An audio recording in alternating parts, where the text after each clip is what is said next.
Hello student, आज आपण एराचा session number 35 पाहणार आहे. तर टायपिंग प्रॅक्टिस करून घ्या. त्यानंतर सेल्फ पाथ लर्निंगला क्लिक करा आणि यामध्ये आपल्याला दोनच क्वेश्चन दिलेले आहेत सेल्फ पाथ लर्निंग मध्ये, तर ते आपण सॉल्व्ह करणार आहेत.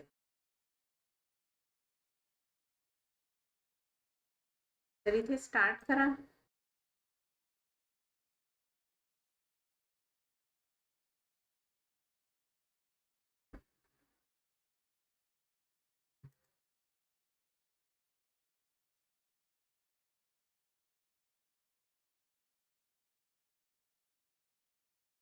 अशा प्रकारे आपले दोनच क्वेश्चन मध्ये सेल्फ पाथ लर्निंग कंप्लीट झालेले आहे. सेल्फ पाथ लर्निंग नंतर नेक्स्ट पार्ट आहे नॉलेज चेक.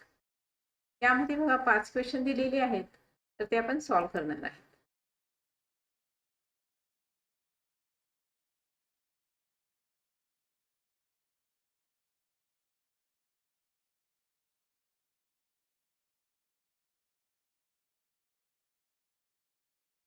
तर अशा प्रकारे आपले नॉलेज चेक कंप्लीट झालेले आहे. नॉलेज चेक नंतरचा नेक्स्ट पार्ट आहे do it your self.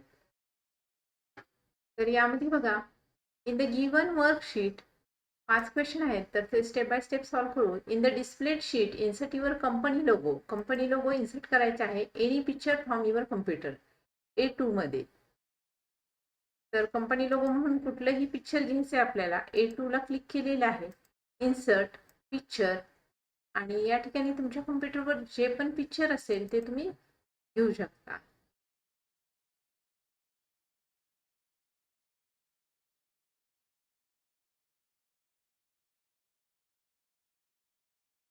Next question आहे, in the given worksheet select cell A7 cell select करायची आहे and enter text mister Patel in it.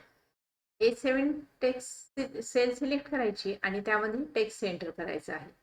तर या ठिकाणी मी A7 ला क्लिक केलेलं आहे आणि इथे जे टेक्स्ट आहे ते मी सिलेक्ट करते, Ctrl+C, आणि इथे A7 ला क्लिक करून परत मी या ठिकाणी पेस्ट केलेले आहे.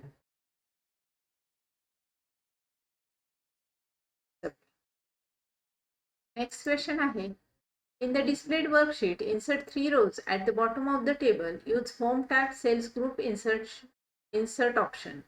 Bottom of the table च्या खाली आपल्याला 3 रोज इन्सर्ट करायचे आहेत. तर मी टेबलच्या खालच्या 3 रोज सिलेक्ट केलेल्या आहेत आणि या ठिकाणी insert sheet rows. Next question आहे, in the given template select cell B6 cell select करायची आहे and apply explanatory cell style.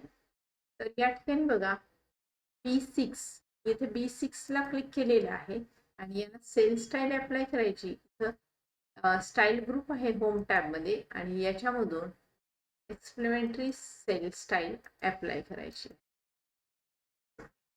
Next, in the given template, select the cell B6. In the given worksheet, select the table and align it to middle and center. Middle पण alignment द्यायची आहे आणि center सुद्धा alignment द्यायची आहे.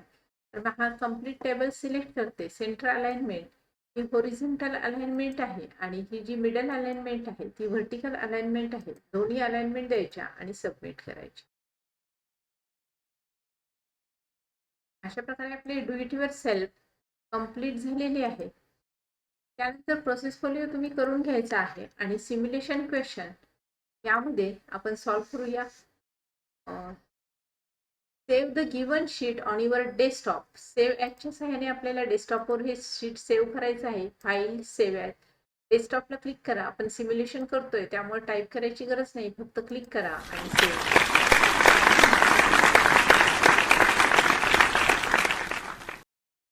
Next question आहे, enter the text SBG school in the selected area. हा selected area आहे, त्या ठिकाणी एंटर करणे म्हणजे फक्त क्लिक करणे.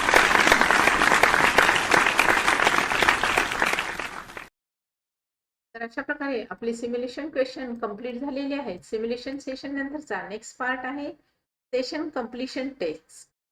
तर यामध्ये आपण सेशन कंप्लीशन टेस्टला क्लिक केलेलं आहे. तर यामध्ये बघा, आपल्याला 4 क्वेश्चन आहेत, तर ते आपल्याला सॉल्व्ह करायचे आहेत. The series of dots that form the image on a monitor is called pixel. proportional relationship between display's width and height is called aspect ratio. The distance between two pixels is known as dot pitch. दोन pixel मधील अंतर म्हणजेच dot pitch. Output device are any hardware use to provide to create output. तर हे true आहे. तर अशा प्रकारे आपला हा 35 नंबरचा सेशन कंप्लीट झालेला आहे. थँक्यू.